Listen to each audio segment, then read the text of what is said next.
내용 중에 날마다 뜨는 저 태양처럼 변함없는 주의 사랑이라는 그 가사의 내용이 오늘 전할 저의 그 말씀의 주제하고 너무나 일치합니다. 그래서 찬양 들으면서 오늘 설교 반은 다 했다. 이미 절반은 전달됐다라는 생각을 했습니다. 가성비 좋은 목사 서도석입니다. 반갑습니다. 날로 확산되는 코로나 위험 속에서도 오늘 하나님의 은혜로 말씀 앞에 모였습니다. 2020년 어느새 정말 마지막 달이 됐습니다. 치열한 그 전투 속에서 마치 가족을 만난 것 같고 또 전우를 만난 것과 같은 그런 반가움을 느낍니다. 기도로 시작하겠습니다. 우리 가운데 역사하시는 거룩하신 아버지 하나님, 그리스도 예수 안에서 우리를 불러주시고 주의 보혈로 깨끗게 하시며 하나님의 자녀 삼아주신 것 진심으로 감사 찬양을 드립니다. 아직 불완전한 육신의 상태에 있지만 그리스도 안에서 하나님을 언제든지 아버지라 부르며 주님 안에서 살 수 있도록 모든 은혜를 허락해 주셨습니다. 이 시간도 모이기를 힘쓰라는 주의 말씀을 따라 하나님 앞에 그리스도 예수 안에서 함께 모였습니다. 코로나 확산으로부터 우리 모두를 지켜주시고 또 주의 교회를 보존해 주시기를 주님께 기도합니다. 우리의 참된 소망이 주께서 예비하신 영원한 나라에 있습니다. 그 나라에 이르기까지 우리의 영과 육을 보존해 주시고 또 더욱 매일의 삶을 주님 안에서 살 수 있도록 이끌어 주시기를 주님께 간구합니다. 우리가 매일 만나는 사람 또 매일 있는 그곳에서 주님을 증거하고 주의 영광을 나타낼 수 있도록 우리 각 사람을 사용해 주시기를 주님께 기도합니다. 주께서 허락하신 2020년 한 해를 주님 안에서 잘 마무리할 수 있도록 끝까지 붙잡아 주시기를 주님께 기도합니다.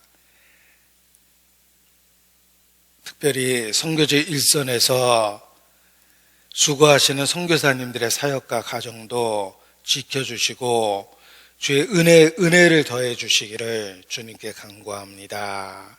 이 시간도 함께 하시는 주님께 온전히 의지합니다. 우리 가운데 두루 역사하심으로 각색의 병든 것을 고쳐주시고 고난 가운데 있는 자를 위로하시며 또 모든 어려움을 능히 견딜 수 있도록 주님 붙잡고 이끌어 주시기를 주님께 간구합니다. 주께 모든 것을 의지합니다. 고마우신 우리 구주 예수님의 이름으로 기도합니다. 아멘. 성경 사도행전 14장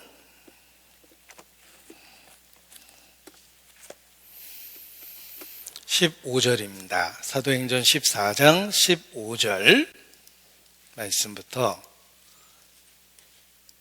제가 읽어드리겠습니다. 성경 212페이지 사도행전 14장 15절 말씀부터 제가 읽어드리겠습니다. 바울 그리고 바나바가 첫 번째 전도 여행 중에 루스드라라는 그곳에서 전도했을 때 했던 일입니다. 15절 제가 읽어드리겠습니다. 가로되 여러분이여 어찌하여 이러한 일을 하느냐? 우리도 너희와 같은 성정을 가진 사람이라. 너희에게 복음을 전하는 것은 이 헛된 일을 버리고 천지와 바다와 그 가운데 만유를 지으시고 살아계신 하나님께로 돌아오라 함이라. 계속 읽어드리겠습니다. 하나님이 지나간 세대에는 모든 족속으로 자기의 길들을 다니게 묵인하셨으나 그러나 자기를 증거하지 아니하신 것이 아니니 곧 너희에게 하늘로서 비를 내리시며 결실기를 주시는 선한 일을 하사 음식과 기쁨으로 너희 마음에 만족케 하셨느니라 하고, 이렇게 말하여 겨우 무리를 말려 자기들에게 제사를 못하게 하니라. 오늘 본문은 사도행전입니다. 이 사도행전의 위치를 신약에서 먼저 확인해 보면 예수님의 행적을 기록한 사복음서, 그리고 그 다음에 사도행전이 기록되어 있습니다. 그래서 신약 27권 중에 이 5권이 역사서로 이렇게 분류되고 있습니다. 예수님의 행적과 사도들의 행적을 기록한 5권의 역사서입니다. 사복음서는 예수께서 지상에서 가르치시고 행하셨던 그 모든 일을 기록하신 것입니다. 그리고 이어지는 사도행전에서는 그 예수께서 승천하신 이후 천상에서 지상에 있는 교회를 통해서 자신의 사역을 계속하고 있는 기록입니다. 이것이 사도행전을 올바로 보는 관점입니다. 예수께서 지상에서 행하신 일은 사복음서에 있고, 예수께서 천상에서 그의 몸된 교회를 통해서 지상에서 하시는 일들이 사도행전에 기록되는 것입니다. 따라서 예수님의 계속되는 사역이 사도행전의 기록입니다. 이런 관점에서 성경학자들은 사도행전을 성령 행전이다 이렇게 부릅니다. 왜냐하면 사도들을 통해서 일하셨지만 주관하시는 분은 성령이시며 성령께서 교회를 통해서 지상에서 하시는 일이며, 이 모든 일은 예수님의 사역에 계속되는 과정이라는 것입니다. 그래서 사복음서에서는 지상에서 역사하신 예수님의 모습을 볼 수 있고, 사도행전에서는 천상에서 자신의 몸된 교회를 통해서 지상에서 그 일을 계속하시는 예수님의 모습을 볼 수 있는 것입니다. 우리는 사도행전의 기록을 통해서 예수께서 교회를 통해서 하시는 그 계속되는 역사를 볼 수 있어야 됩니다. 그리고 사도행전은 28장까지 기록되어 있는데 28장으로 끝이 난 것이 아니라 지금도 교회의 역사 속에서 계속되고 있는 것입니다. 따라서 우리는 사도행전 29장의 그 한 페이지를 지금 이 땅에서 살아내고 있는 것입니다. 지금도 교회를 통해서 우리 가운데서 사도행전의 29장의 내용이 계속해서 기록되고 있다. 교회의 역사이기 때문에 그렇습니다. 우리 자신이 성경의 한 부분에 그 구속의 역사에 참여되어 있다는 것은 영광스러운 것입니다. 우리의 평범한 일상처럼 보이는 교회 생활이 사도행전 기록의 일부분이다. 사도행전 29장, 그 이어지는 내용과 같다라고 생각할 때 우리의 삶에 대한 책임이나 중요성을, 또 그 가치를 더 깨닫게 됩니다. 모든 성경은 예수 그리스도에 대한 이야기며 사도행전도 결국은 주님의 몸된 교회를 통해서 예수께서 계속하시는 그 사역에 대한 이야기입니다. 우리 자신도 그 사도행전의 역사에 참여되어 있다라는 것을 깨닫게 됩니다. 저 개인적으로는 사도행전을 더 특별하게 공부한 그러한 말씀입니다. 왜냐하면 처음 성경을 배우고 성경을 통해서 예수님을 믿게 됐을 때 본성적인 의문이 생겼습니다. 내가 믿는 이 진리가 정말 초대교회의 그 진리일까? 사도들이 전했던 진리일까? 예수님이 가르쳤던 그 말씀일까? 아니면 혹시 내가 특정한 교파의 가르침을 받아들인 것은 아닐까? 어떤 특정 교파의 교리에 세뇌된 것은 아닐까라는 의문이 생겼습니다. 사실 크든 적든 누구든지 본성적으로 그런 의문을 갖는 것이 사실 당연합니다. 왜냐하면 그것이 안전하기 때문에 그렇습니다. 어떤 중요한 일을 결정할 때 의문을 갖고 의심해보고 상황을 살펴보고 확인하는 것은 어떤 의미에서는 지혜로운 것입니다. 어리석은 자는 아무 말이나 믿습니다. 그러나 지혜로운 자는 그 말이 과연 사실인지를 확인하고자 합니다. 하물며 우리의 운명을 걸어야 될 진리에 대해서 무조건적으로 받아들이는 것은 어리석은 것입니다. 우리의 본성은 의문과 의심을 일으키며 그 자체가 잘못된 건 아닙니다. 그것을 확인해 보는 과정이 필요합니다. 저 역시 다른 사람보다는 좀 크게 의문을 가졌고 의심해 봤습니다. 또 어떤 사람들이 제가 속한 모임을 비난하는 이야기를 들었을 때, 그것도 아주 가까운 친구, 나에게 사랑을 고백하는 그 가까운 사람들이 내가 있는 모임에 대해서 비난하는 이야기를 들었을 땐 더욱더 객관적으로 잘 살펴보려고 생각을 하게 됩니다. 그래서 여러 확인하는 방법을 개인적으로 거쳤는데 그 중에 하나가 사도행전의 기록을 정말 열심히 읽었습니다. 사도행전에 기록된 내용과 내가 믿는 내용이 정말 같은 진리일까? 베드로가 정말 내가 믿는 진리를 전했을까? 바울이 전한 진리가 지금 내가 믿고 있는 그 진리일까? 초대교회의 그 변화를 일으켰던 그 놀라운 그 진리가 정말 현재 내가 듣고 알고 믿고 붙잡은 그 동일한 진리일까? 그것을 사도행전의 기록을 통해서 확인해 보려고 노력했습니다. 왜냐하면 베드로의 설교를 직접 들었으면 좋겠다. 야, 바울의 설교를 직접 들으면 얼마나 좋았겠는가.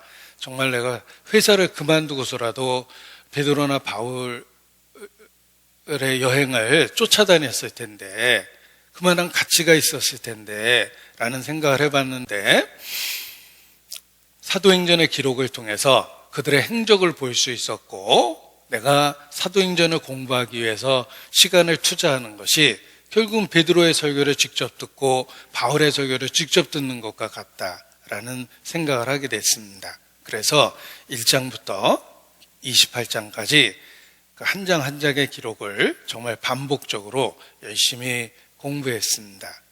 그리고 시간을 투자하면 투자할수록 베드로가 전했던 그 말씀이 지금 내가 믿고 있는 진리라는 걸 확인했고, 바울이 변할 수밖에 없었고 또 전할 수밖에 없었던 그 진리가 바로 내가 지금 믿고 있는 그 진리와 동일하다는 것을 모든 페이지, 모든 이야기 속에서 확인할 수 있었습니다.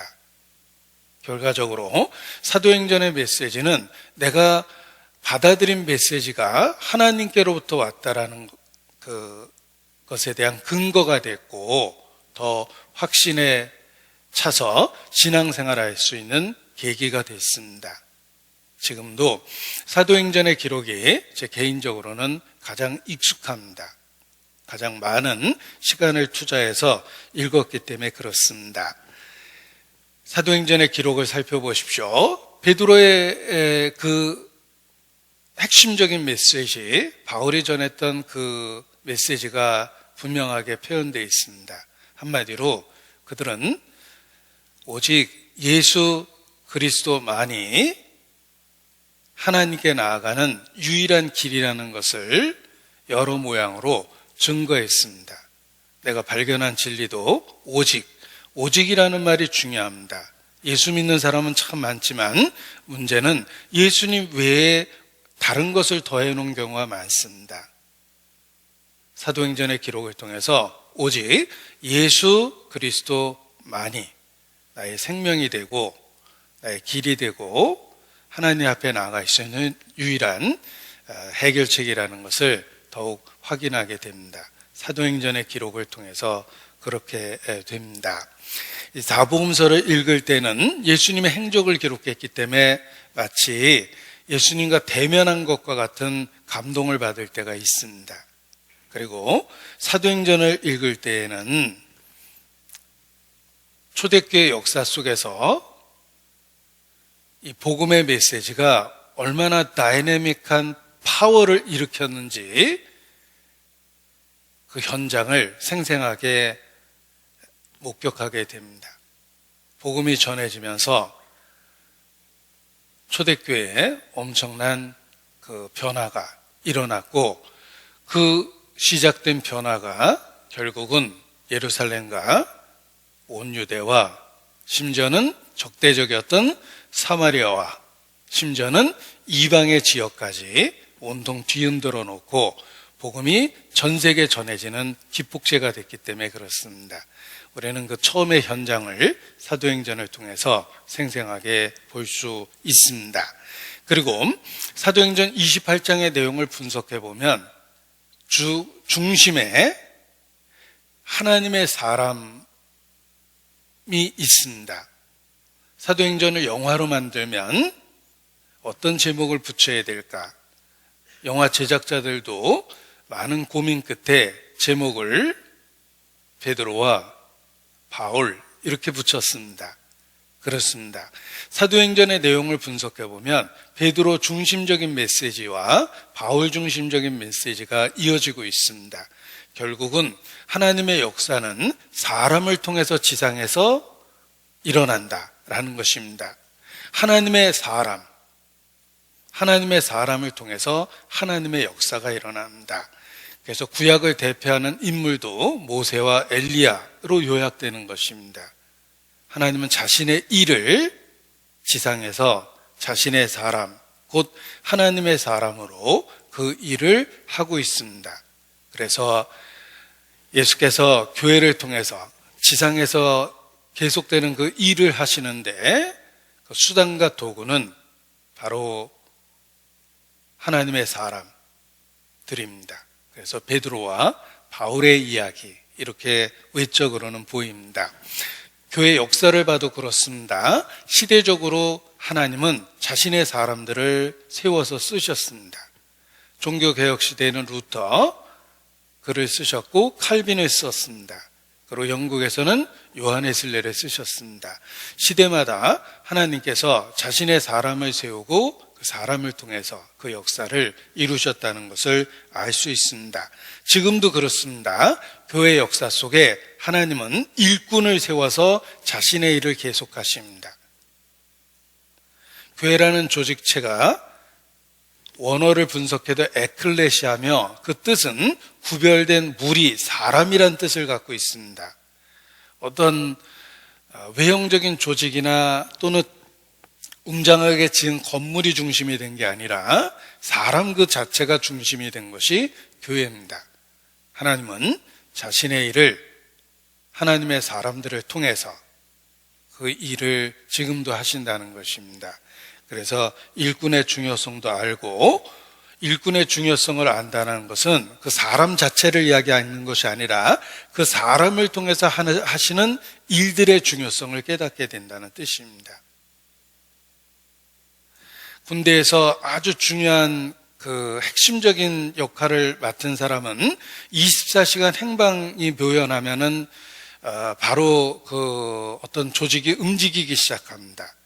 24시간 동안 소식이 끊기면은 뭔가 개인적으로 불행한 일이나 잘못된 일이 생긴 것이고 그걸 방치하는 것은 큰 위험이 되기 때문에 어떤 확인하는 절차를 거치거나 그런 그 조치를 하게 돼 있습니다. 그 사람이 중요한 게 아니라 그 사람이 맡은 일이 중요하기 때문에 그렇습니다. 대통령을 보호하는 보디가드, 대통령의 역할이 국가의 중요한 역할이기 때문에 보디가드는 경호원들은 기꺼이 자기 몸을 총알바지로 씁니다. 대통령의 총을 맞는 것보다는 하나밖에 없는 자기 목숨이지만 기꺼이 몸으로 대통령을 막아서는 것입니다. 생각해 보십시오. 대통령이란 사람 자체가 중요한 게 아닙니다. 임기 끝나면 교도소 가는 게 대통령인데 죄송합니다. 중심에 가득한 게 자꾸 나와서. 자, 그 사람은 얼마든지 바뀌는 겁니다. 그 사람이 맡은 일이 중요하기 때문에 그 일을 맡은 동안에는 그 일을 위해서 목숨을 버리겠다는 뜻입니다. 교회 역사도 그렇습니다. 베드로는 개인이 중요하고 바울이란 개인이 중요하다고 이야기하는 것이 아닙니다. 그들이 했던 일, 그 사역의 중요성을 이야기하는 것입니다. 교회가 그렇습니다. 따라서 우리가 교회에서 크고 작은 일들을 할 때 그 일의 중요성을 알고 생활해야 됩니다. 그 장관까지 지냈던 미국의 한 크리스찬이 있었습니다. 제가 갑자기 이름이 생각이 안 나서 아무튼 미국 역사 속에서 가장 훌륭한 그 직무를 행했던 장관으로 이렇게 알려져 있습니다. 그런데 그 장관이 은퇴하고 노년에 그 글을 썼는데 자기 인생 중에서 그 최고의 그 직책은 주일학교 교사였다, 이런 글을 썼습니다. 장관이라고 썼을 것 같은데 자기 인생의 최고의 직분은 자기가 섬기던 교회의 주일학교 교사였다, 이런 고백을 합니다. 그가 노년에 정말 진리로 인식한 것입니다. 우리 자신도 교회의 크고 작은 일들이 하나님의 역사에 얼마나 중요한지 알아야 됩니다. 하나님의 역사는 교회를 통한 역사며 구체적으로는 일꾼들을 통한 역사며, 일꾼이 중요하다고 이야기할 때는 그 일꾼의 일이 중요하다는 그 가르침 때문에 그렇습니다. 여기 오늘 본문은 사도행전 14장입니다. 데살로니가 전서 5장 12절 13절입니다. 데살로니가 전서 5장 12절 13절.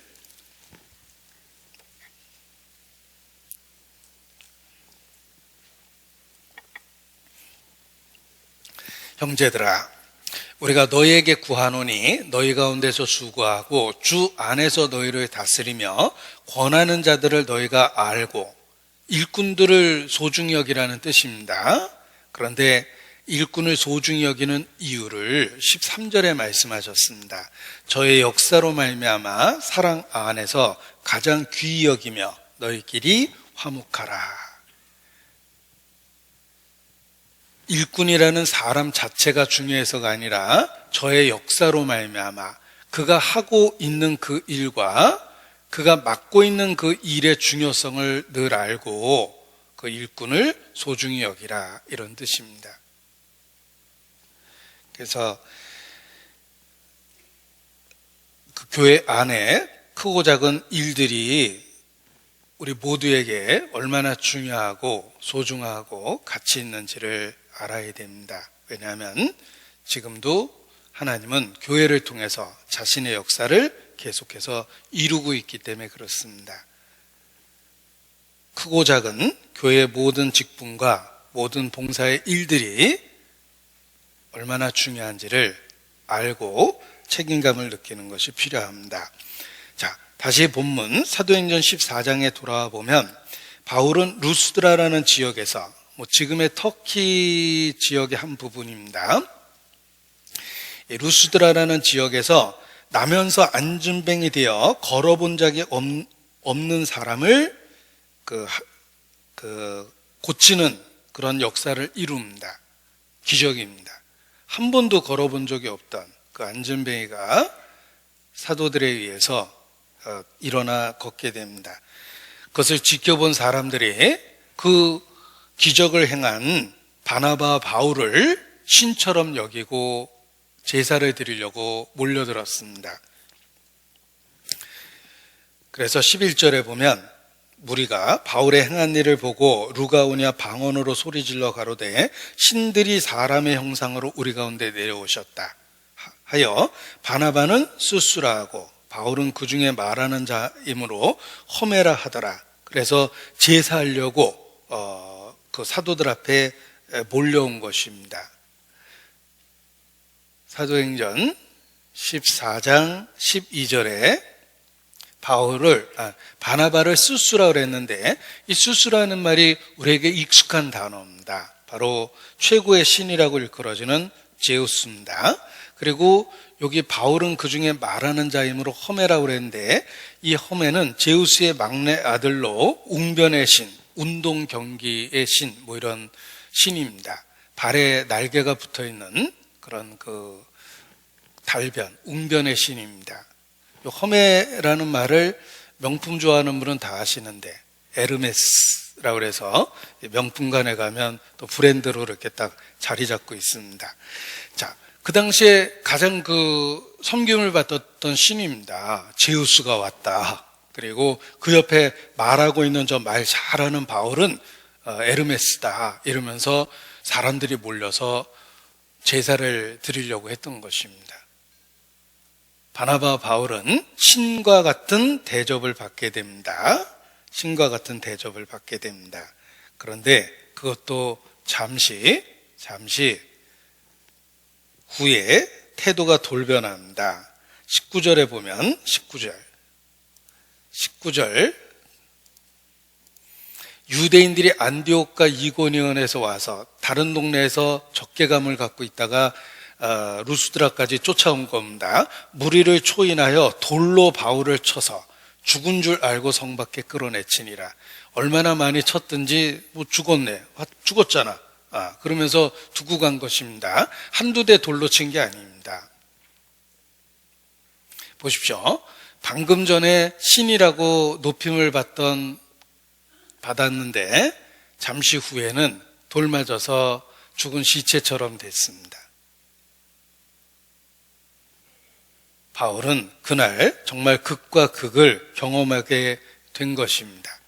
자, 그런데 생각해 보면 돌로 침을 당해서 거의 죽은 시체처럼 됐던 그 상태보다 사실 영적으로 훨씬 위험했던 순간은 신이라고 높임을 받던 그 순간입니다. 왜냐하면 복음을 전하면서 오해받고 핍박받고 조롱받는 것은 상급을 더하는 영광스러운 이름에 틀림이 없습니다. 그러나 복음을 전하면서 하나님의 영광을 제쳐두고 자기 자신이 높임을 받고 신과 같은 대우를 받는 것은 가장 치명적인 위험한 상태입니다. 외적으로는 바울이 돌 맞을 때가 가장 위험한 것처럼 보이지만 영적으로는 바울이 신처럼 높임받는 그 순간이 사실 바울에게는 가장 위험한 상태인 것입니다. 왜냐하면 교만은 가장 치명적인 죄이기 때문에 그렇습니다. 더 이상 하나님이 쓸 수 없는 치명적인 죄가 바로 교만입니다. 어떤 도덕적인 죄는 돌이켰을 때 하나님은 그를 다시 사용하셨지만 교만하면 하나님이 그를 사용할 수 없습니다. 다윗은 우리아의 아내 밧세바와의 큰 죄를 지었지만 그는 돌이켰고 하나님의 사람으로 일생을 마무리했습니다. 사울은 반면에 그런 죄는 안 졌습니다. 그런 치사하게 자기 부하의 부인을 찝쩍거리는 사울은 사나이였거든요. 그런 죄 안 졌습니다. 그러나 사울은 오히려 버림을 받았습니다. 왜냐하면 그는 가장 치명적인 상태에 교만이라는 죄를 갖고 있었기 때문에 그렇습니다. 이날 루스드라에서 바울에게 있었던 일을 보십시오. 정말 위험한 순간은 바울이 신처럼 높임을 받던 그 순간이었습니다. 돌 맞은 그 순간이 아닙니다. 돌을 맞을 때는 오히려 그 모든 것이 영광이 되고 또 하나님의 기적을 체험하는 순간이 됐습니다. 거의 죽은 것 같았는데 후유증 없이 바로 돌아다니는 그 모습을 볼 수가 있습니다. 하나님은 기적과 같이 바울을 지켜내셨던 것입니다. 하나님의 일꾼에게 가장 치명적인 죄는 교만이며 핍박받는 순간이 위험한 것이 아니라 높임을 받는 순간이 가장 위험하다라는 것을 알 수 있습니다. 교회 안에서의 봉사도 마찬가지입니다. 우리가 봉사하면서 일을 안 하면 미움받을 일도 없습니다. 가만히 있는데 누가 미워합니까? 열매 없는 나무는 아무도 흔들지 않는다. 마귀도 그렇습니다. 가만히 있는 사람, 특히 말씀 시간에 조는 사람을 마귀가 왜 흔듭니까? 깰까봐 자장가를 불러주고 있겠죠. 말씀 끝날 때까지 푹 자, 이러고 있을 겁니다. 그런데 일을 하려고 할 때, 집중하려고 할 때 방해도 생기고, 일을 하려고 했을 때 오해도 받는 겁니다. 그래서 우리 교회 안에서도 가장 많은 비난을 받은 사람이 혹 하나님 앞에 가장 많은 상을 받는 건 아닐까. 일을 하려고 앞장서다 보니까 오해받고 말거리가 되고 그럴 수도 있다는 겁니다. 교회 안에서 봉사 가운데 오해와 비난은 오히려 상급의 근거가 되며 또 하나님이 주시는 은밀한 위로를 많이 경험하는 계기가 될 것입니다. 그런데 정말 위험한 것은 높아질 때입니다. 실제 헌신보다 과장돼서 알려지고 실제 수고한 것보다 더 높이 평가될 때 그때가 더 위험한 겁니다.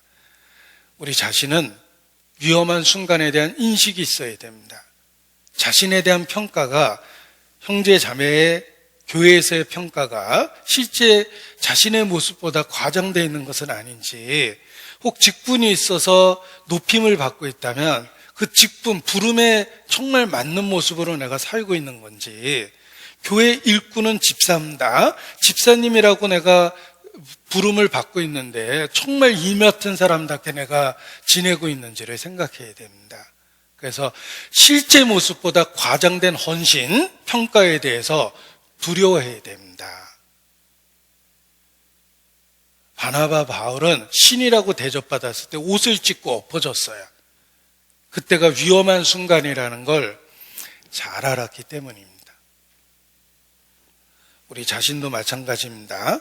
차라리 일하고 오해받으면 하나님의 은밀히 주시는 위로 속에서 삽니다.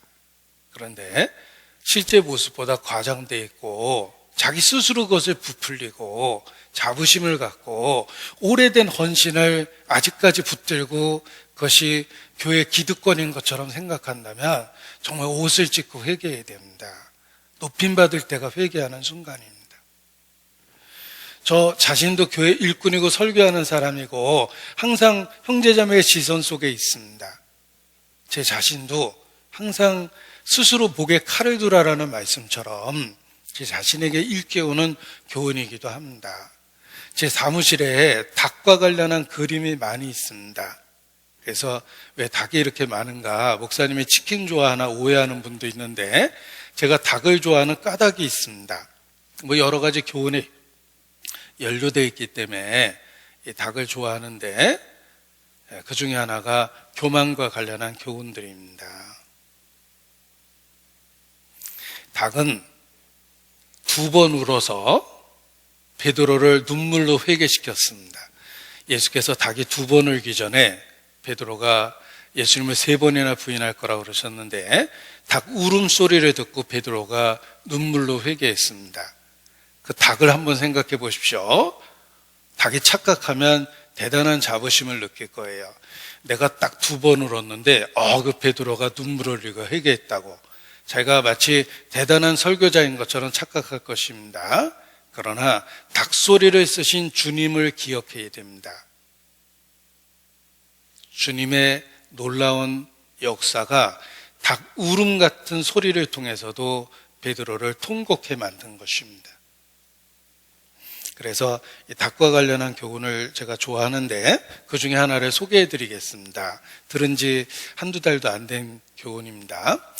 먼저 닭 얘기하기 전에 좀 예비 질문을 몇 가지 이렇게 던져보겠습니다. 한번 맞춰보십시오. 퀴즈입니다. 가장 빠른 닭은? 이건 쉽습니다. 후다닥. 네. 정신줄 놓은 미친 닭은? 헷가닥. 성질 급해 죽은 닭은 꿀까닭. 상대방 마음을 위로하는 닭은 토닥토닥. 예, 예. 뭐 예비고사입니다. 이제 제가 드리고자 하는 닭 얘기를 드리겠습니다. 이 닭이 어느 날 보니까 자기가 아침마다 울 때마다 울고 나니까 놀라운 일이 벌어집니다. 해가 뜨는 거예요. 그 다음날도 울고 딱 보니까 해가 뜬다. 며칠 반복하다 보니까 대단한 자부심을 느꼈어요. 내가 우니까 해가 뜨는구나. 그때부터 자기 자신을 대단하게 여겨서 목소리가 커지고 활동량이 많아집니다. 주인이 보니까 닭이 햇가닥 큰 것 같아요. 그리고 너무 크게 아침마다 막 꼬꼬닥꼬꼬닥 하고 다니니까 보기 싫어가지고 입을 끈으로 철사로 묶어놨습니다. 입이 묶인 닭이 두고 봐라, 내일 해가 뜨나 두고 봐라 하고 화가 나 있었습니다. 울지 못하니까 해가 안 뜰 거라고 생각했는데 그 다음날 변함없이 해는 다시 떠오르고 있습니다. 그때 닭이 깨달았습니다. 내가 울어서 해가 뜬 건 아니구나 라는 걸 비로소 깨닫고 그때부터 겸손하고 착한 닭이 됐다는 아름다운 이야기입니다. 닭이 울지 않아도 아침 해는 뜹니다. 마찬가지입니다. 나 하나 사실 침묵해도 하나님의 역사는 계속되고 나 하나 희생 안 해도 하나님의 역사는 계속됩니다. 천지창조에 내가 도와드린 게 없는데 이 엄청난 천지창조가 이루어졌습니다. 그런데 놀라운 건 하나님은 나에게 작은 부분이라도 참여할 수 있는 기회를 주는 겁니다. 생각해보면 그것도 한시적이에요. 그 기회가 주어졌을 때, 이 청춘이 가기 전에 내가 움직이고 있는 이때에 작은 것이라도 주님께 드리고 사는 것이 특권인 줄을 깨달아야 됩니다. 그래서 아침에 해가 뜨는 것을 닭이 우니까 더 돋보이게 할 수 있습니다. 해가 뜬다는 그 웅장한 자연의 진리를 닭의 울음소리로 더 돋보이게 할 수 있죠. 정말 아름다운 백뮤직처럼 닭 우는 소리가 더 들릴 수도 있지 않습니까? 겸손하다면 그 하나님의 역사의 일부분이라도 참여될 것입니다. 닭과 같은 교훈적인 이야기를 혹 알고 계시면 저에게 제보해 주시면 제가 마음에 깊이 간직하겠습니다. 아무튼 이 닭이 그 교만과 관련해서 교훈이 되기 때문에 제가 기억하려고 이 닭과 관련한 그 그림들을 이렇게 좋아합니다. 하나님의 사람에게 치명적인 것은 오해받고 조롱당하고 핍박받을 때가 아니다. 그때는 상급이 더하며 하나님의 위로를 경험하게 된다. 일하고 오해받을 때는 은밀하게 기뻐할 수 있습니다. 그런데 정말 경계해야 될 그 순간은 자신의 헌신보다 과장돼서 알려질 때, 그때는 정말 자기 자신을 잘 경계해야 됩니다. 그것이 계속해서 하나님 앞에 쓰임을 받을 수 있는 비결입니다. 바울이 목숨을 걸고 전한 메시지의 핵심이 무엇일까? 여기 15절에 분명하게 나옵니다. 사도행전 14장 15절 보십시오. 바울 메시지의 핵심입니다.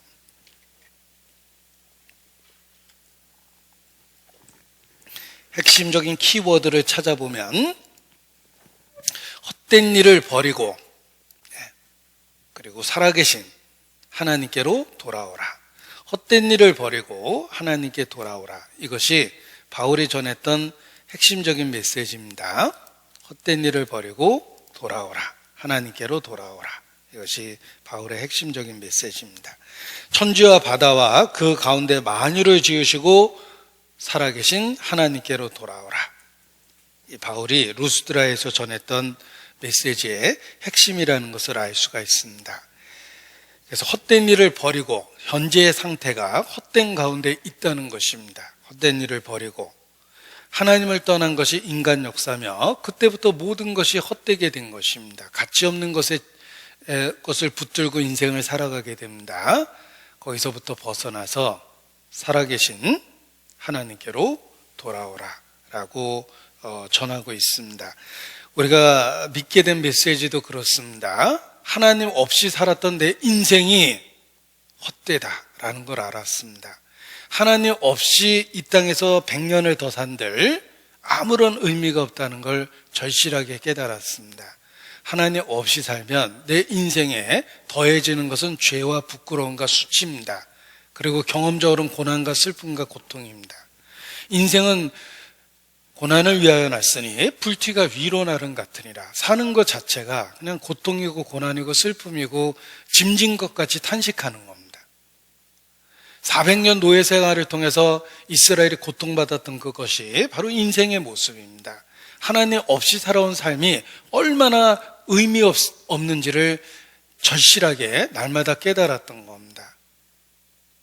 그리고 하나님은 돌아오라고 우리에게 외치십니다. 어떻게 돌아갈 수 있을까라고 막막했는데 예수님을 만났어요. 내가 길이요 진리요 생명이라. 어떻게 돌아갈지 너무 막막했는데 예수 그리스도를 통해서 길을 발견하게 된 겁니다. 그리고 예수님을 만난 그 장소가 끔찍한 십자가였어요. 가장 처절하게 죽음을 맞이한 그곳에서 나를 부르신 거예요. 내 삶이 마땅히 죽어야 될 그런 상태였다는 걸 일깨워 주시고 하나님의 아들이 내가 살았던 모든 삶에 대한 결과 죄를 담당하신 그곳 십자가에서 나를 불러주셨습니다. 주님을 만난 곳은 십자가예요.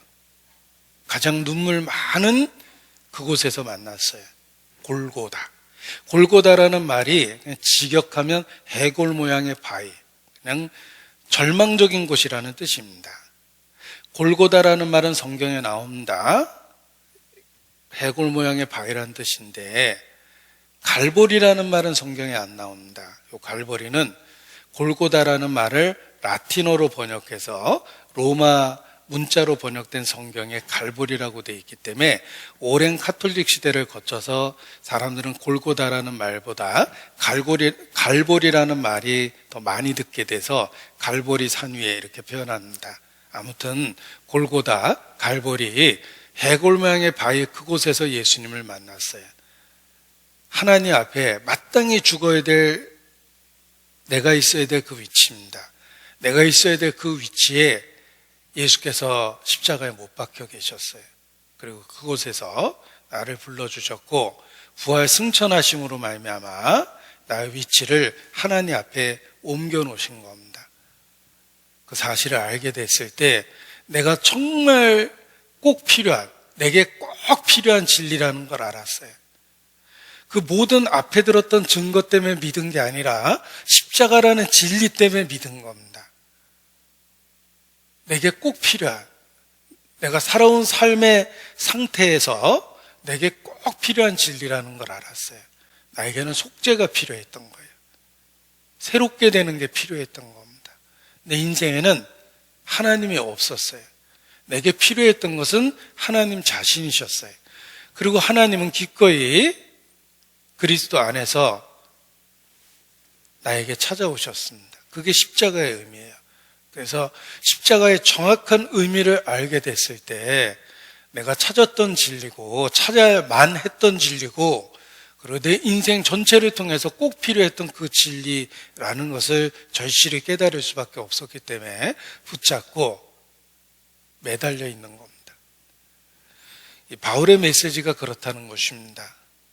잘못된 것을 버리고 하나님께로 돌아와야 된다.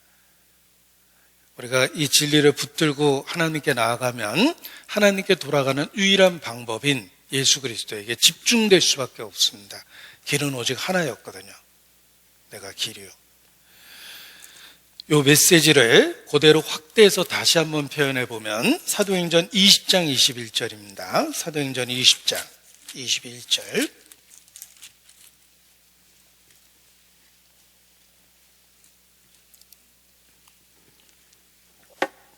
사도행전 20장 21절.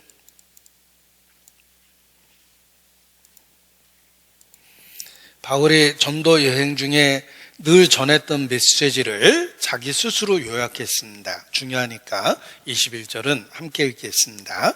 유대인과 헬라인들에게 하나님께 대한 회개와 우리 주 예수 그리스도에 대한 믿음을 증거한 것이라. 자, 이것이 바울이 전도 여행 중에 계속해서 전했던 메시지의 핵심입니다. 하나님에 대한 회개, 예수 그리스도에 대한 믿음. 이것이 바울의 그 전도 여행에 늘 반복해서 전했던 메시지의 핵심이며 우리가 발견한 진리 그 자체입니다. 하나님에 대한 회개, 그리고 예수 그리스도에 대한 믿음. 동전의 양면처럼 한쪽 면만 있으면 안 되는 겁니다. 하나님에 대한 회개를 했기 때문에 예수님을 믿을 수밖에 없었어요.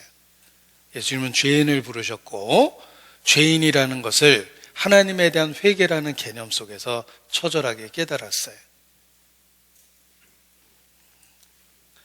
그래서 우리가 믿고 있는 진리의 핵심이 무엇인지를 다시 한번 확인해 볼 수 있습니다. 예수님을 믿으면서 신앙생활 하는 중에 마음에 들었던 또 하나의 의문 중에 하나입니다. 처음에는 내가 믿는 이 진리가 과연 초대교회 그 진리일까, 바울과 베드로가 전했던 그 진리일까라는 의문이 있었고, 그 의문은 사도행전의 여러 기록을 통해서 확인하고 확증했습니다. 그런데 또 다른 의문 중에 하나는, 그러면 이 복음을 듣지 못했던 시대의 사람들은 어떻게 되는 걸까? 신라 고구려 백제 시대 사람들은 어떻게 될까? 공자님, 맹자님은 나름대로 도덕적 기준을 갖고 최선의 삶을 살았는데, 그런데 그런 사람들의 구원은 어떻게 될까? 이런 의문이 자연스럽게 뒤따랐습니다.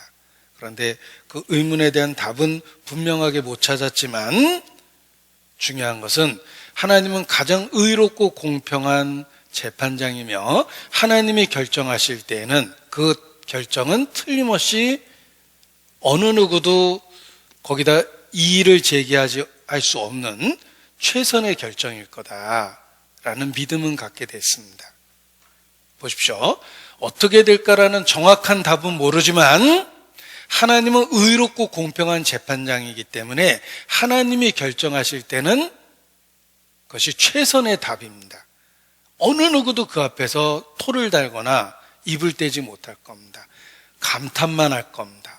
야, 정말 기가 막힌 결정이다 라고 틀림없이 할렐루야라고 외치게 될 겁니다.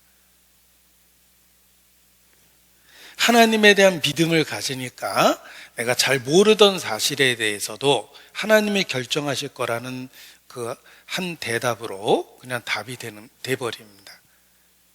하나님이 우주 만물을 얼마나 기가 막히게 지혜롭게 만드셨습니까? 그 하나님이 결정하시면 최선의 답이 될 겁니다. 내가 볼 수 있는 상황이 10개라면 한두 개밖에 못 보지만 하나님은 상황이 10개라면 10개를 다 꿰뚫어 보고 내적인 상황과 동기까지 다 보십니다. 그 하나님이 결정하면 최선의 결정이에요. 하나님이 통치하시고 하나님이 결정하실 거니까 틀림없이 최선의 답이 될 거다. 이런 그 정답을 얻었습니다. 그래도 성경에는 어느 정도에 대한 언급은 돼 있어요. 알지 못하던 시대는 어떻게 됩니까? 그때는 그들이 자신의 소견에 옳은 대로 행하였더라.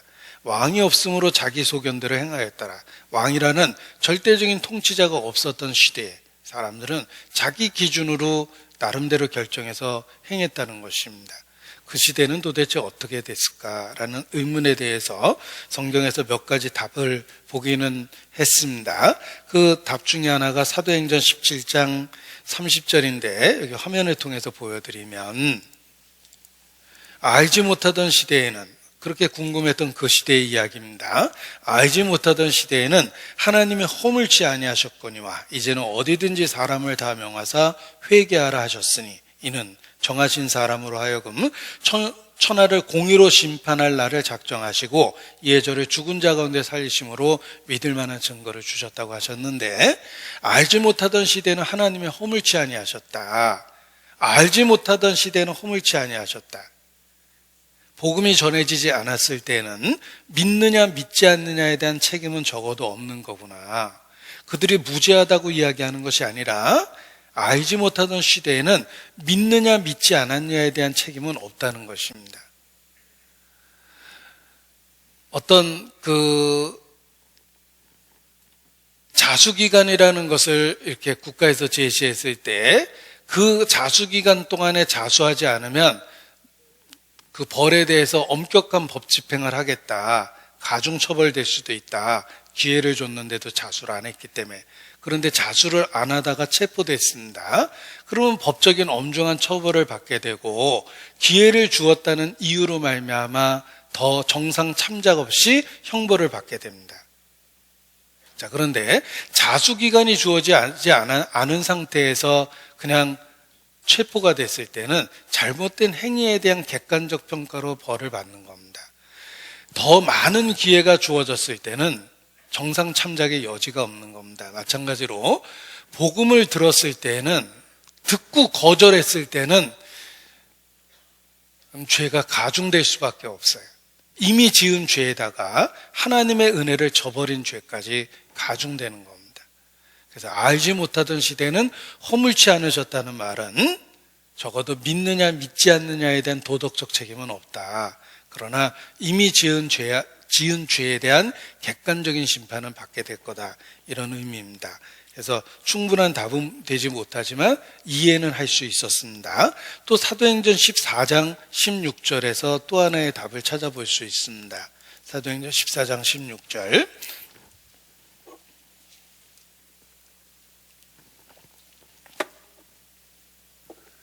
하나님이 지나간 세대에는 역시 믿지 않던 그 이전 시대에 복음이 전해지기 전의 시대를 이야기하고 있습니다. 모든 족속으로 자기의 길을 다니게 묵인하셨으나 그러나 모든 족속으로 자기의 길을 다니게 묵인하셨습니다. 그들의 잘못된 상태, 타락된 상태, 범죄하는 상태에 대해서 묵인하셨습니다. 묵인했단 말은 용서했다는 말이 아니라 참고 기다리고 그 과정을 하나님이 그냥 지켜내셨다는 뜻입니다. 그들이 돌이킬 수 있도록 계속 기다려 주신 거예요. 그래서 지나간 세대에도 하나님이 그 시대에 은혜를 주셨고 그 시대에 기회를 주셨다라는 걸 알 수 있습니다. 여기 17절에 보면 묵인하셨으나 그러나 이렇게 돼 있죠. 그냥 내버려 두신 것은 아니다. 그들의 죄의 상태를 그대로 두신 것은 아니다. 묵인하셨으나 그러나 자기를 증거하지 아니하신 것이 아니니 하나님은 끊임없이 여러 방법으로 자기 자신을 계시하고 계셨다는 겁니다. 증거하고 계셨다는 것입니다. 일반적인 방법으로 누구나에게나 양심을 통해 호소하고 대자연의 아름다움으로 그를 설득하고 대자연의 질서를 갖고 그의 마음에 의문을 제시하고 하나님의 존재를 입증하고 있었다는 것입니다. 그래서 옛 사람들도 본성을 통해서 누군가가 있다라는 것을 자연스럽게 알았기 때문에 천인무관, 하늘과 사람 사이에는 간격이 없다. 인간은 아주 특별한 존재라는 걸 안 거예요. 우리 본성 속에 하나님 알만한 것도 주시고 만물 속에 그의 보이지 않는 신성과 능력을 분명히 나타내서 희미하나마 하나님의 존재를 일깨워서 도덕적인 장벽을 쳐준 겁니다. 네 마음대로 살면 안 되는 거다. 네 인생은 네 마음대로 살면 안 되는 것이다. 사람이라면 지켜야 될 천륜, 뭔가 하늘이 정한 법칙이 있고 그 법칙 안에 있어야 된다. 자식은 부모를 공경하고 제자는 스승을 공경하고 이런 기본적인 법을 우리 본성 속에 준 거라는 뜻입니다. 그래서 알지 못하던 시대에도 하나님은 일반적인 여러 방법으로 자신의 존재를 입증하고 하나님의 선하심을 나타내고 있었다는 것입니다. 그 중에 결정적인 증거가 자기를 증거하지 아니하신 것이 아니니 이는 하늘로부터 비를 내리시며 결실기를 주시는 선한 일을 하사. 이것이 하나님이 끊임없이 그들에게 자기를 증거한 방법이라는 것입니다. 비가 괜히 내리는 게 아닙니다. 해가 괜히 뜨는 게 아닙니다. 인간이 살 수 있는 절대적인 조건을 만들어 놓으면서 비가 내리고 태양이 떠오르고 지는 겁니다. 규칙이 있습니다. 그 규칙 속에서 생명이 살아가고 있다는 것을 예로부터 사람은 알았습니다. 누군가가 있다는 것을 안 거예요. 하나님이 그렇게 증거하신 겁니다. 하늘로부터 비를 내리셨다.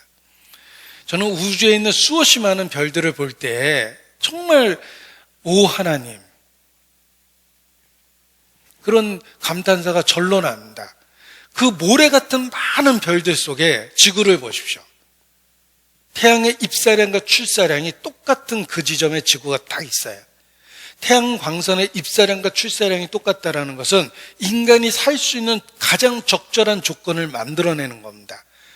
그 입사량과 출사량이 똑같은 그 위치에 지구가 있기 때문에 물이 기체, 액체, 고체라는 세 가지 형태로 존재하게 되고 인간이 생존할 수 있는 조건을 만들어내는 거예요. 결코 우연일 수 없는 설계된 세계. 그것이 우주과학이 발달하면 발달할수록 확인하고 확증하는 진리입니다.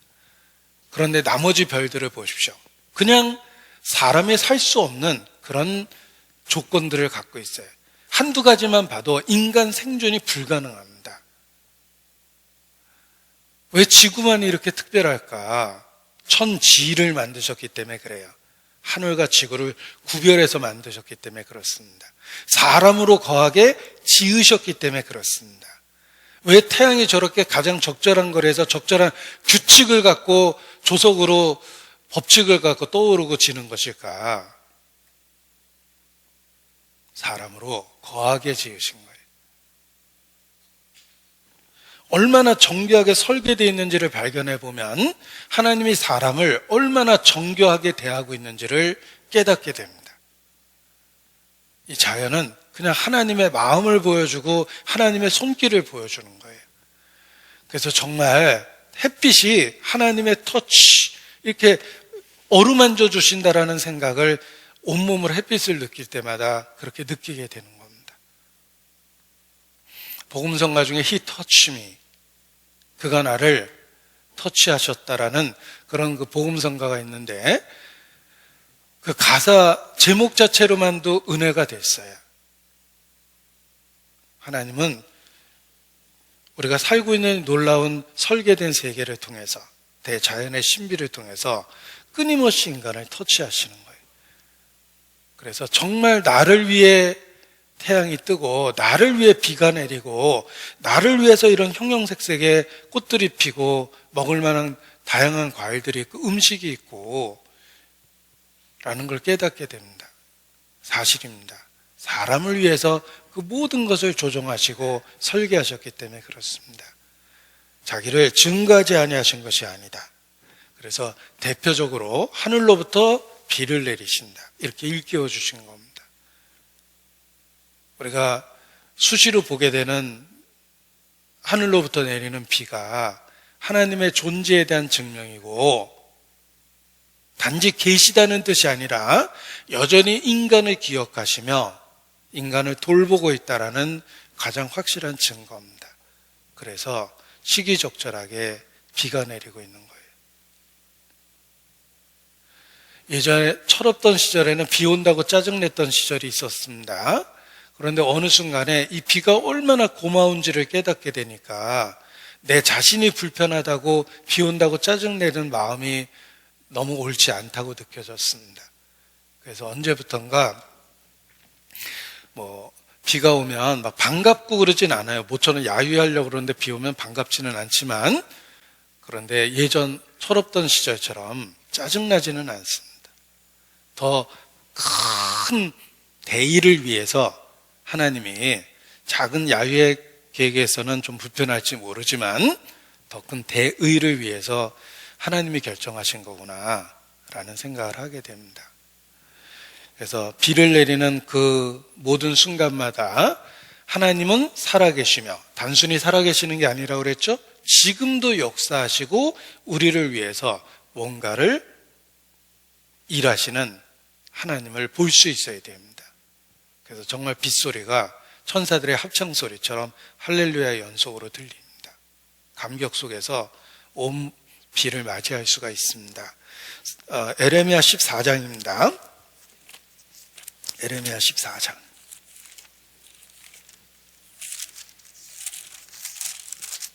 22절. 에레미야 14장 22절.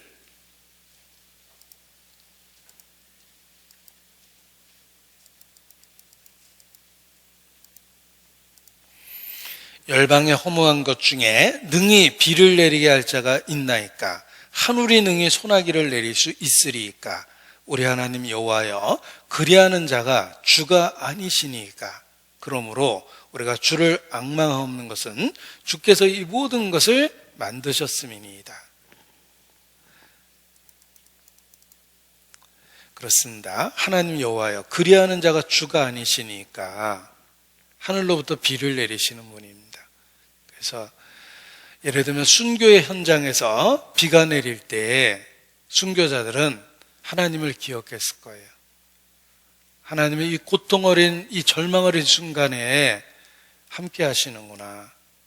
내가 믿는 하나님이 바로 하늘로부터 비를 내리시는 분이기 때문에 그렇습니다. 이 비를 그냥 자연의 현상으로 보는 것이 아니라 하나님의 손길로 보고 여전히 하나님은 역사하고 계시다는 것을 일깨우는 도구가 될 수 있는 것입니다. 이 비가 내리는 과정을 살펴보면 정말 시기적절하게 비가 내리고 있다라는 것을 더욱 깨닫게 됩니다. 물론 때로는 많이 내릴 때가 있죠. 지나치게. 또는 시기적절하지 못하게 비가 내릴 때도 있지만 그것은 일상이 얼마나 소중한지를 하나님은 깨닫게 하기 위해서 가끔은 그 질서와 규칙을 흔드는 겁니다. 역사를 보면 비는 시기적절하게 적당하게 내렸기 때문에 인류가 생존하고 있는 것입니다. 그 일상이 얼마나 소중한지 알려주려고 가끔 지역적인 홍수도 주고 가끔 이어지는 가뭄도 주는 겁니다. 그러나 전체적인 역사를 보면 하나님은 인간을 여전히 신실하게 대하고 있기 때문에 적절한 비가 내리고 있는 것입니다. 하나님이 시기적절하게 비를 내린다는 말을 성경에서는 이른 비와 늦은 비를 주신다라는 표현으로 하고 있습니다. 이스라엘은 밀농사를 짓기 때문에 봄부터 경작하는 게 아닙니다. 봄은 추수하는 때고 이스라엘은 가을부터 경작 준비를 하게 되어 있습니다. 파종 준비를 하게 됩니다. 따라서 이른 비는 가을 비예요. 그리고 늦은 비는 추수를 위한 비며 봄부터 추수해서 여름까지 거두기 시작합니다. 밀을 거두고 보리를 거두기 때문에. 그래서 늦은 비는 봄비입니다. 그러니까 우리 개념하고는 좀 다르죠.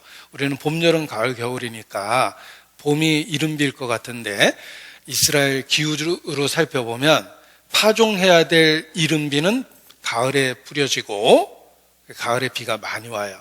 가을에 비가 많이 와서 겨울이 우기를 겪으면서 그 메마른 땅에 강이 흐르기 시작합니다. 그러면서 곡식이 자라게 되는 거예요. 그리고 봄에 이르러서 추수가 되고 추수의 마지막 결실을 위해서 여름까지 이어져야 되는데 그때 늦은 비, 봄비가 내려서 잘 결실할 수 있도록 도와주는 겁니다. 하나님이 시기적절하게 비를 내린다라고 이야기했을 때 성경에 있는 표현으로 하면 이른 비와 늦은 비입니다. 하나님은 이른 비와 늦은 비를 은혜의 상징으로, 하나님의 선하심의 상징으로, 하나님이 지금도 역사하고 있다라는 그의 신실함의 상징으로 사용하셨습니다. 이른 비와 늦은 비를 주십니다. 반가운 빗소리 내려 산천이 춤을 추네. 그런 그 찬송의 가사를 보십시오. 산천 초목이 춤을 춥니다. 반가운 빗소리. 이른 비와 늦은 비는 하나님이 신실하게 인간을 돌보고 있다라는 자연의 표징입니다. 우리가 믿는 하나님은 비를 내리시며 결실기를 주시는 선한 일을 하시는 선하신 하나님이십니다. 신명기 11장 14절, 신명기 11장 14절. 이번 기회에 이른 비와 늦은 비의 개념을 확실히 기억했으면 좋겠습니다. 신명기 11장 14절.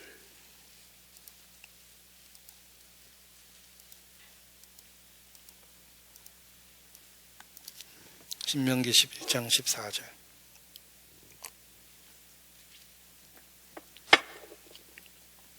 여호와께서 너희 땅에 이른비 늦은비를 적당한 때에 내리시리니 너희가 곡식과 포도주와 기름을 얻을 것이요.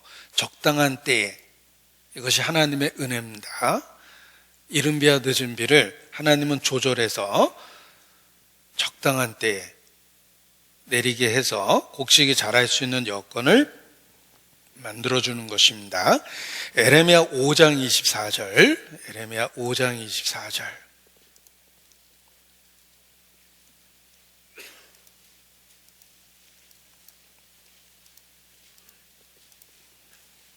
에레미야 5장 24절.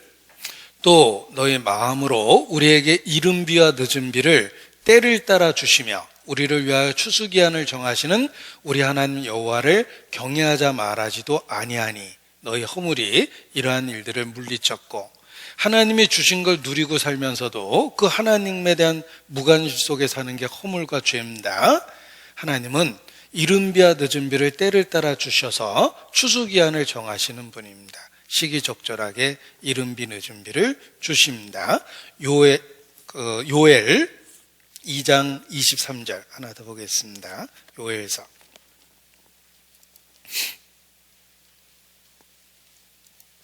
호세아 다음에 있습니다. 요엘서 2장 23절.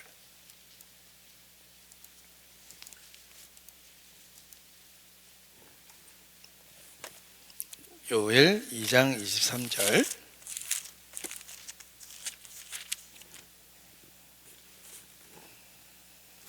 (23절) 1272페이지입니다. 제가 중간부터 읽어보면, 그가 너희를 위하여 비를 내리시되 이른 비를 너에게 적당하게 주시리니 이른 비와 늦은 비가 전과 같을 것이라. 적당하게 주신다 그랬죠? 때를 따라 주시고 적당한 때 주시고, 하나님은 이 모든 것을 추수를 위해서 섭리 가운데 조절하고 있다는 것입니다.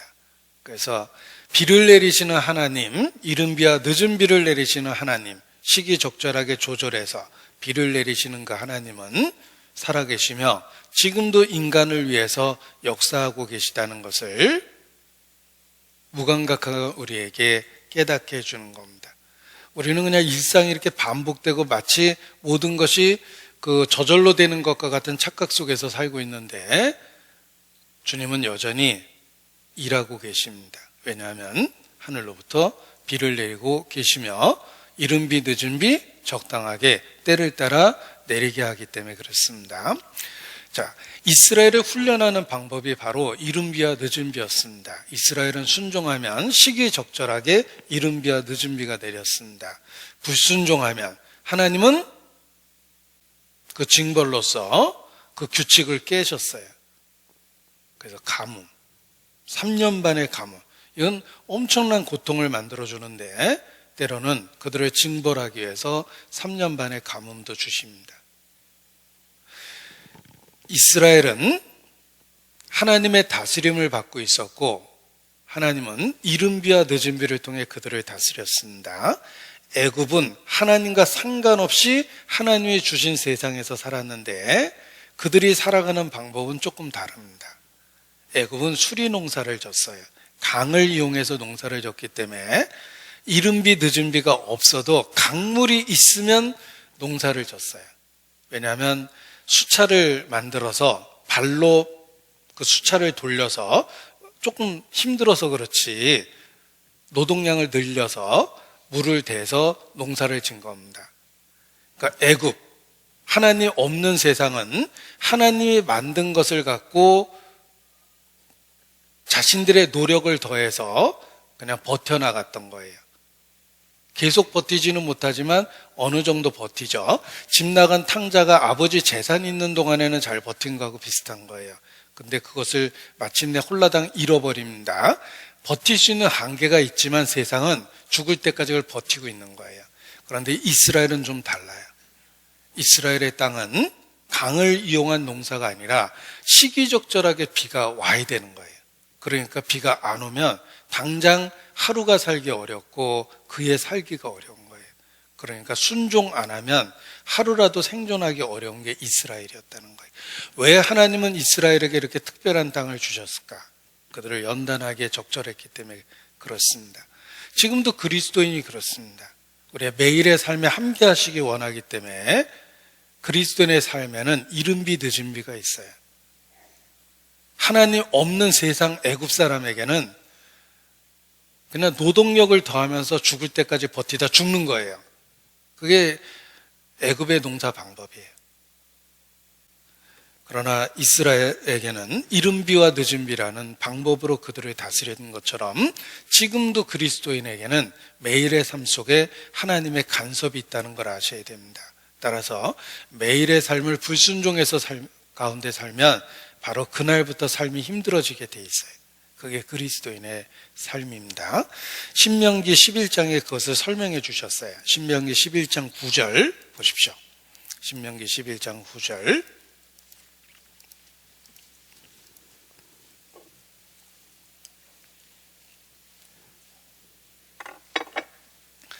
또 여호와께서 너희의 열조에게 맹세하사 그와 그 후손에게 주리라고 하신 땅 곧 젖과 꿀이 흐르는 땅에서 너희의 날이 장구하리라. 이제 설명을 해 주십니다. 10절부터. 자, 내가 들어가 얻으려 하는 땅은 이게 젖과 꿀이 흐르는 가나안 땅인데 내가 들어가 얻으려 하는 그 약속의 땅은 네가 나온 애굽 땅과 같지 아니하니 애굽 땅하고는 다릅니다. 애굽 땅은 강을 이용한 수리 농사를 졌다고 그랬죠? 거기서는 너희가 파종한 후에 발로 물 대기를 채소밭에 댐과 같이 하였거니와 애굽에서 농사 지을 때는 발로 노동력을 통해서 강물을 끌어온 거예요. 수차를 돌려서. 그러니까 시기적절하게 비가 안 내려도 강물이 버티는 한은 버틸 수 있는 거예요. 그러니까 하나님으로부터 더 멀어집니다. 나일강이 있잖아. 나일강물이 넘치는데 비 안 와도 버틸 수 있어. 좀 힘이 들지만 노예들을 통해서 다 푸지 이렇게 되는 겁니다. 발로 물대기를 채소밭에 댐과 같이 하였거니와 너희가 건너가서 얻을 땅은 산과 골짜기가 있어서 하늘에서 내리는 비를 흡수하는 땅이요 내 하나님 여호와께서 권고하시는 땅이라. 세초부터 세말까지 내 하나님 여호와의 눈이 항상 그 위에 있느니라. 자, 젖과 꿀이 흐르는 약속의 땅은 하늘에서 내리는 비를 흡수하는 땅입니다. 비가 아무리 많이 와도 그냥 쑥 흡수돼 버려요. 그러니까 변변한 강이 없어요. 우리 요단강 가서 보고 실망하는 이유가 우리가 생각하는 한강 같은 강이 아니라는 것입니다. 마음 잡고 뛰면 홀짝 건너뛸 만큼 그런 좁은 지역도 많습니다. 하늘에서 내리는 비를 흡수하는 땅이다. 그 이유는 내 하나님 여호와께서 권고하시는 땅이요 세초부터 세말까지 항상 하나님이 돌봐줘야 되는 땅이에요. 비가 적절하게 내려야지만 생존이 가능한 땅입니다. 이스라엘을 그곳으로 인도하신 거예요. 지금도 그렇습니다. 우리가 애굽 땅에 있는 것처럼 자기 노동력을 더해서 자기 재주껏 살려고 하면 인생이 망가집니다. 그리스도인의 삶은 하나님을 의지해서 매일의 삶을 살아야 돼요. 매일의 삶 속에 하나님과 동행하면 이른 비와 늦은 비라는 시기적절한 하나님의 손길을 매일의 삶 속에서 경험하게 됩니다. 세상 사람은 이미 주신 자원을 활용해서 하나님과 상관없이 살려고 하는 게 세상 사람입니다. 그리스도인은 매일의 삶을 이 땅에 있는 한 하나님 앞에 있기 때문에 매일의 삶을 주님을 의지해서 살아야지 삶이 달라집니다. 제 스스로 생각했습니다. 하나님 없이 살았던 내 인생은 땅을 파는 것에 비유하면 삽질해서 산 거예요. 내 나름대로는 열심히 삽질했는데 꽤 많이 팠습니다. 열심히 했거든요. 그런데 내가 주님을 믿고 난 이후의 삶은 삽질하는 게 아니라 중장비 동원해서 포크레인으로 파는 것 같습니다. 내가 하루 종일 삽질해서 구덩이를 좀 팠는데 중장비가 와서 포크레인으로 한 번, 두 번만 딱 집어도 내가 판 것보다 훨씬 더 큰 웅덩이를 만들어내요. 구원받은 이유, 하나님과 동행하는 삶이 그렇습니다. 하나님이 내 인생에 함께 하시기 때문에 내가 삽질해서 살던 내 인생과는 다르다는 거예요. 모든 그리스도인은 하나님과 동행하는 법을 배워야 됩니다. 이른 비와 늦은 비를 경험하면서 살아야 돼요. 이 땅에서 주님과 사는 법을 배워서 주님과 영원한 곳에 가서 더 친밀하게 함께 있는 것입니다. 죄 용서 받고 여기서 주님과 상관없이 살다 죽어서 천국 가서 주님과 비로소 함께 있다라는 개념은 누가 만들어낸 개념인지 모르겠지만 여러분 마음속에서 잘못된 개념을 만들어낸 거예요. 그런 개념은 없습니다. 이 땅에서 주님과 동행이 시작돼서 그 동행이 완성된 게 천국이에요. 주님 오셔도 당황하지 않는 이유는 이미 이 땅에서 주님과 교통하고 있었기 때문에 아멘 주 예수여 오시옵소서 라고 이야기할 수 있는 것입니다. 날마다 통화하고 대화하던 남편을 터미널 앞에서 만날 때 당황하지 않습니다. 계속 대화했거든요. 그런데 남편을 잊고 살다가 갑자기 집에 쑥 들어온 남편을 만나면 여보 당신 웬일이야? 이렇게 되잖아요. 주님을 그런 식으로 만나려고 그러면 안 됩니다. 일상의 삶의 교통 가운데 주님을 만나야 되는 겁니다.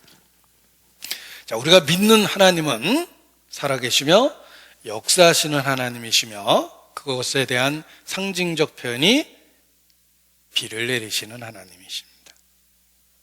하나님은 자기를 증가지 아니하신 것이 아니니 하늘로부터 비를 내리십니다.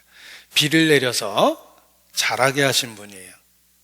따라서 모든 영광은 하나님께 드려야 됩니다. 우리가 밭에서 일한다고 할 때 누군가는 심고 누군가는 그 씨앗에 작은 물을 갖다 부어줄 겁니다. 그러나 정말 중요한 것은 그 밭에 심은 그 씨앗이 자라게 하는 하나님입니다. 우리가 교회 일에 참여되어 있을 때 그렇습니다. 내가 아무리 큰 일을 해도 하나님 보기에는 씨를 심은 것과 같고 하나님 보기에는 물 한 바가지 갖다 부어서 물 준 것과 같습니다. 영광을 받아야 될 분은 그 씨앗에 생명력을 두신 분과 그 씨앗을 자라게 하신 그 하나님께 영광을 돌려야 됩니다. 그래서 우리가 교회 안에서 하나님께만 영광을 돌려야 되는 이유는 하나님은 오직 자라게 하는 유일한 분이시기 때문에 그렇습니다. 바울이 그러한 표현을 쓴 겁니다. 고린도전서 3장입니다. 고린도전서 3장.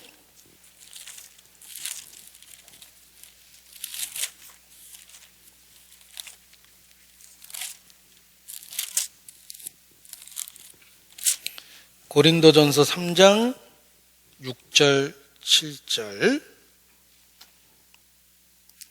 고린도전서 3장 6절 7절입니다. 나는 심었고 바울의 고백입니다. 아볼로는 물을 주었을 때 오직 하나님은 자라나게 하셨나니 그런즉 심는 이나 물 주는 이는 아무것도 아니로되, 아무것도 아니다라는 말은 상대적인 평가예요. 하나님 앞에서 아무것도 아닙니다. 우리가 보기에는 바울과 바나바는 대단하죠. 오직 자라나게 하시는 하나님뿐이니라. 모든 영광은 교회 안에서 하나님께만 드려야 되는 이유가 그렇습니다. 자라나게 하시는 이는 오직 하나님뿐이시기 때문에 심는 이나 물 주는 이가 상대적으로 아무것도 아닙니다. 교회가 타락해가는 이유는 어떤 특별한 사람을 특별하다고 높이기 시작하면서 나머지 사람이 평범하게 되는 거예요. 바울이잖아. 바울이니까 그렇지. 우리는 아니야. 바울이 죽으면 역사도 끝나는 거예요. 바울을 높인 것처럼 보이지만 실제로는 바울 가운데 역사하시는 주님을 잊어버린 표현입니다. 이제 안타까운 것은 이 교회 역사를 보면 어떤 특별한 사람을 특별하게 높이다가 결국은 그 성령의 역사가 그 당대로 끝이 나는 경우를 많이 봅니다. 그 가운데 역사하시는 주님이 여전히 역사하고 있다는 걸 기억하셔야 됩니다. 심는 이나 물 주는 이가 아무것도 아니로되, 제가 어느 날 정말 여기에 밑줄이 그어졌어요. 어떻게 하나님이 바울까지도 아무것도 아니라고 얘기할까? 정말 중요한 건 자라나게 하는 하나님이라는 것입니다. 그래서 바울이 그 당대에 죽어도 복음이 더 크게 역사하고 지금까지 이르는 것은 자라나게 하는 하나님 때문에 그렇게 된 거예요. 지금도 그렇습니다. 지금도 우리 가운데 역사하시는 주님이 에게만 우리가 영광을 돌려야 되는 것이 마땅합니다. 그리고 하나님은 비를 내리시는 선한 일을 하셔서 자신을 증거하셨습니다. 이 모든 비를 내리셔서 결실기를 주시는 선한 일을 하셨다. 이렇게 되어 있죠.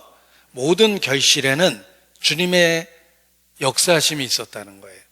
하나님은 결실기를 위해서 비를 내리는 과정을 이루셨던 것입니다.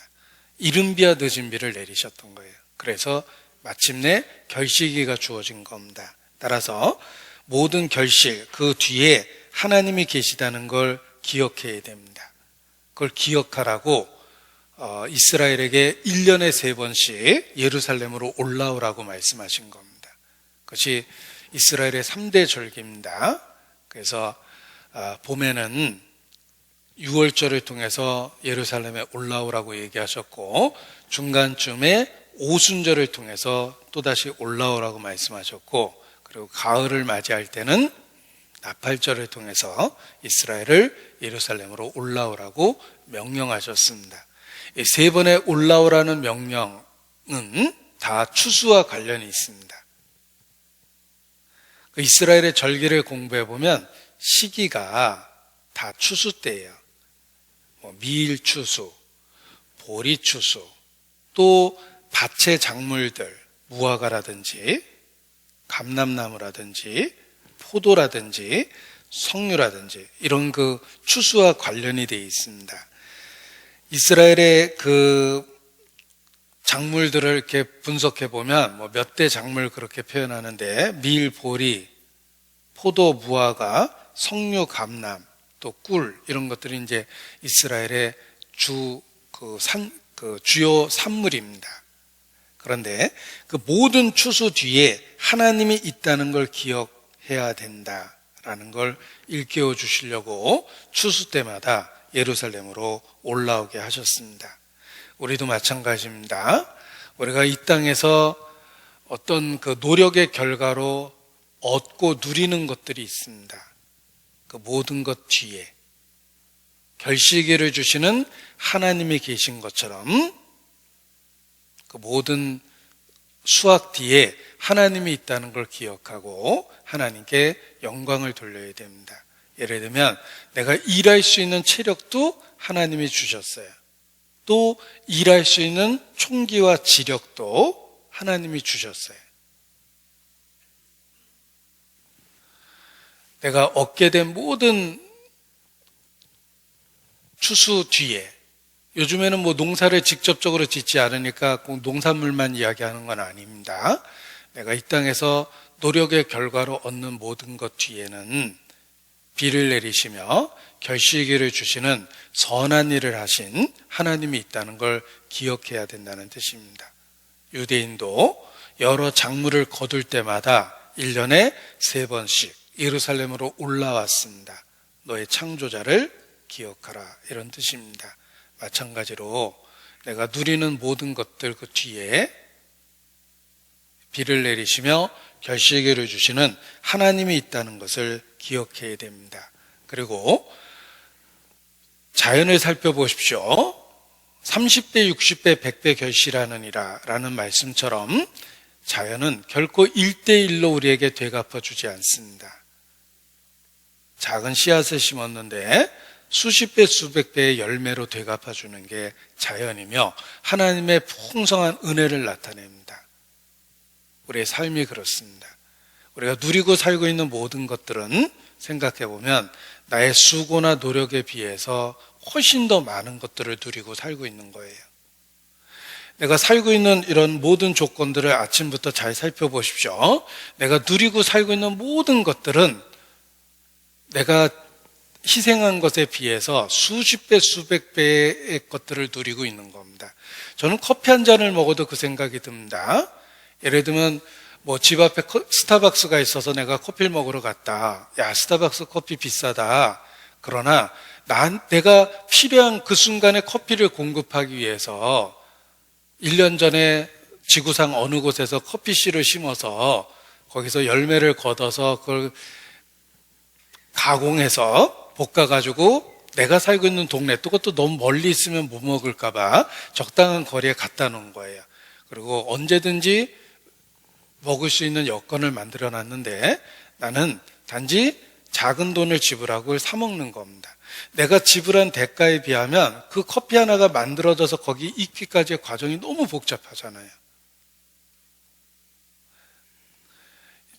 그런데 농사로 비유해 보면 더 이해가 가요. 나는 씨앗 하나를 심었는데 결실은 수십 배, 수백 배를 누리게 되는 겁니다. 하나님의 풍성한 은혜예요. 우리의 인생 자체가 그래요. 우리가 자녀를 희생해서 키웠지만 그 자녀가 내 평생에 주는 기쁨과 삶의 의미는 내가 준 것에 비하면 비교할 수 없을 정도로 내 인생의 전부가 돼버려요. 하나님은 풍성한 은혜로 갚아주시는데 그것이 현재 우리의 모든 수고와 희생 뒤에도 풍성하게 갚아주시는 하나님의 약속이 있다는 걸 기억해야 됩니다. 그래서 교회 안에서 우리에게 하나님은 결코 희생하라는 게 아니에요. 농사를 짓는 게 희생이 아니죠. 열매를 바라고 심는 겁니다. 너 씨앗을 희생해라 이러질 않잖아요. 내가 씨앗을 열매를 바라고 기꺼이 심는 겁니다. 일종의 투자죠. 그리고 자연은 수십 배로 갚아줘요. 교회 역사 속에 하나님의 은혜가 그렇습니다. 하나님은 결코 우리에게 물질이나 시간을 희생하라고 그러지 않습니다. 믿으라고 얘기하시는 거예요. 풍성한 은혜로 되갚아주는 하나님의 역사를 믿으라는 뜻입니다.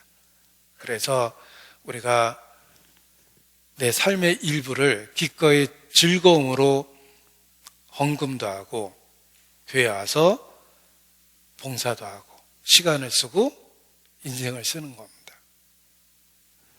풍성하게 갚아주는 하나님의 역사를 기억하셔야 됩니다. 그리고 이 하나님이 추수를 주실 때 그 추수의 결과물은 혼자 누리는 게 아닙니다. 신명기 16장 13절부터 보겠습니다. 신명기 16장 13절.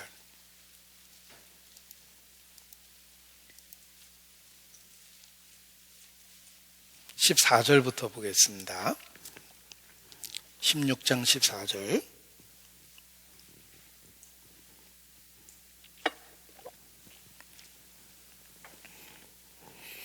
절기를 지킬 때에는 너와 네 자녀와 노비와 네 성중에 거하는 레위인과 객과 고아와 과부가 함께 연락하되, 함께 연락하다라는 말이 함께 잔치를 벌이고 즐거워한다는 뜻입니다.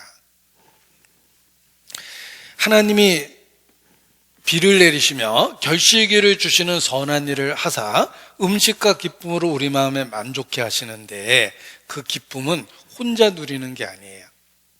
하나님은 별 하나, 사람 하나, 별 하나, 사람 하나 만들 수도 있었지만 지구라는 작은 별에 우리를 다 모아놓으셨습니다. 그것은 하나님께 배운 사랑을 실천할 수 있는 대상을 준 거예요. 그래서 우리에게 주신 그 기쁨은 함께 누려야 될, 나눠서 누려야 될 책임이 있는 겁니다.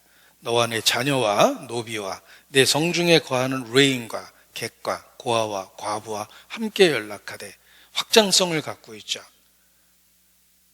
우리의 믿음은 대상을 확대시키는 능력이 있어요. 그래서 그 믿음은 마침내 원수에게까지 선을 베풀게 해요. 주님이 그러하셨던 것처럼. 그래서 우리에게 주신 모든 결과물은 함께 누리는 거다라는 걸 알아야 됩니다.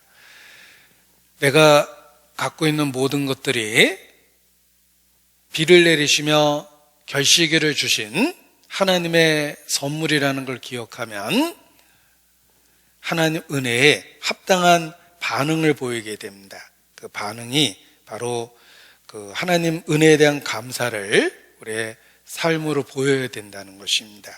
그래서 그런 내용이 많이 강조되어 있는데 제가 화면을 통해서 계속 찾아드리겠습니다. 출애굽기 23장 15절, 출애굽기 23장 15절에 보면 23장 15절 너는 무교병의 절기를 지키라. 내가 내게 명한 대로 아비벌의 정한 때에 7일 동안 무교병을 먹을지니 이는 그 달에 내가 애굽에서 나왔음이라. 빈손으로 내게 보이지 말지니라. 빈손으로 내게 보이지 말지니라. 이렇게 말씀하셨습니다. 신명기 16장 또 보면 신명기 16장 16절로 보면 너희 중 모든 남자는 1년 3차 곧 무교절과 칠칠절과 초막절에 내 하나님 여호와의 택하신 곳에서 여호와께 보이되 공수로 여호와께 보이지 말고 각 사람이 내 하나님 여호와의 주신 복을 따라 그 힘대로 물건을 드리치니라. 하나님께 나올 때 결코 공수로 나오지 말고 하나님이 주신 복을 따라 그 힘대로 물건을 드리치니라. 이렇게 말씀하셨는데 여기 중요한 거는 각 사람이에요. 뭐 특별한 사람이 바치는 게 아니라 모든 사람이 하나님께 각각 받은 은혜가 있기 때문에 각 사람이 그 힘대로 물건을 드리치니라 이렇게 표현하셨습니다. 역대상 16장 29절을 하나 더 볼 텐데 역대상 16장 29절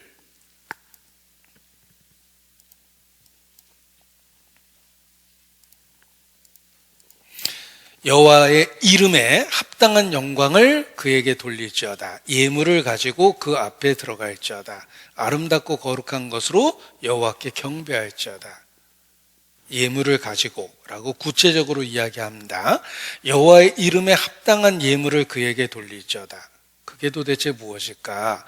우리는 지상에서 살고 있기 때문에 이 지상에 있는 예물을 가지고 그 앞에 들어가라 이렇게 말씀하신 것입니다.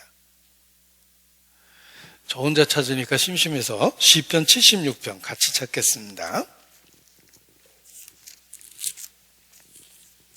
시편 76편 11절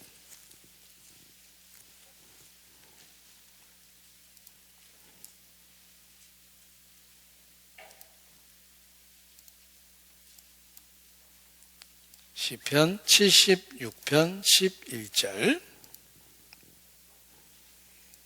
같이 읽죠. 너희는 여호와 너희 하나님께 서원하고 갚으라. 사방에 있는 모든 자도 마땅히 경외할 이에게 예물을 드릴지어다. 이렇게 말씀하십니다. 성경에 빈손으로 내게 나오지 마라, 공수로 나오지 마라, 각각 그 힘대로 물건을 드리며 예물을 가지고 마땅히 경외할 자에게 예물을 드리라 라고 말씀하신 것은 하나님 앞에 은혜에 합당한 반응이 있어야 된다는 거예요. 그것이 이 땅에서 우리에게 주신 어떤 의미에서 의무이기도 합니다. 우리가 연말에는 새롭게 교회 일꾼, 임원을 정합니다. 임원만 일하는 게 아니라 각각 일할 수 있는 일을 정하는데 그 모양을 정하는 것이라고 생각합니다. 그래서 임원이었다가 임원에서 내려오는 분은 그 위치를 바꿔서 계속해서 봉사하라는 뜻입니다.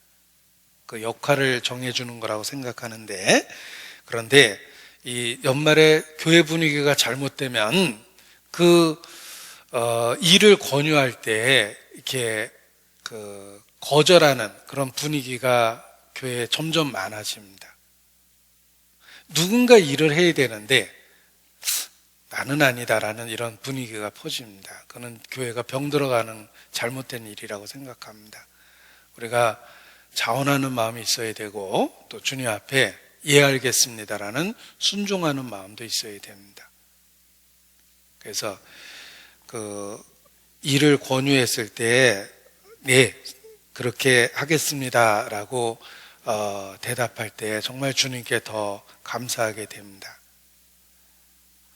우리가 누리고 있는 모든 것들은 비를 내리시고 결시기를 주신 하나님 덕분입니다. 그리고 그 하나님 앞에 설 때에는 반드시 화답이 있어야 돼요.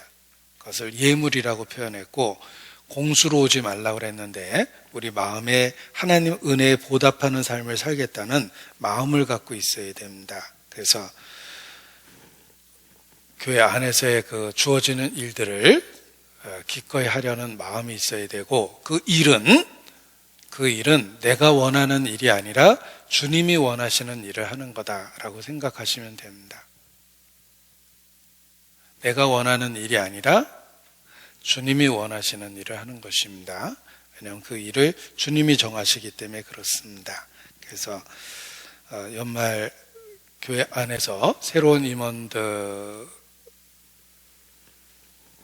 특히 하나님 앞에 정말 내가 공수로 나가지 않겠다는 마음으로 그 직분을 즐거움으로 받아주시고 또 직분이 없는 분은 일을 하지 말라는 뜻이 아니라 일하는 모양이 다르고 상황과 위치가 다르다고 생각하시면 됩니다. 주님 앞에는 각 사람이 받은 은혜가 있기 때문에 우리 다 그 일하는 자로 주님 앞에 서는 것이 마땅하다고 생각합니다. 오늘 비를 내리시는 하나님이라는 평범한 제목이지만 우리의 일상 속에서 하나님이 여전히 역사하고 계시다는 것을 이 비를 내리고 결시기를 주시는 모습 속에서 늘 깨달았으면 좋겠습니다. 기도하시겠습니다. 아버지 하나님, 우리를 구원해 주시고 소망 가운데 살 수 있도록 붙잡아 주시는 것 주님께 감사를 드립니다. 우리 각 사람을 기억해 주시고 더욱 주님 안에서 살 수 있도록 이끌어 주시기를 주님께 기도합니다. 또 곤란 중에 있는 분들, 병상에 있는 분들 기억해 주시고 쾌유하며 완쾌될 수 있도록 주의 치유의 손으로 붙잡아 주시기를 주님께 기도합니다. 어떤 상황 속에서든 주님께 감사하며 살 수 있도록 붙잡아 주시고 또 위로해 주시기를 주님께 기도합니다. 주께 의지합니다. 2020년 잘 마무리되고 또 우리 모두 새롭게 한 해를 시작할 수 있도록 우리 가운데 함께하여 주시옵소서. 고마우신 우리 구주 예수님 이름으로 기도합니다. 아멘.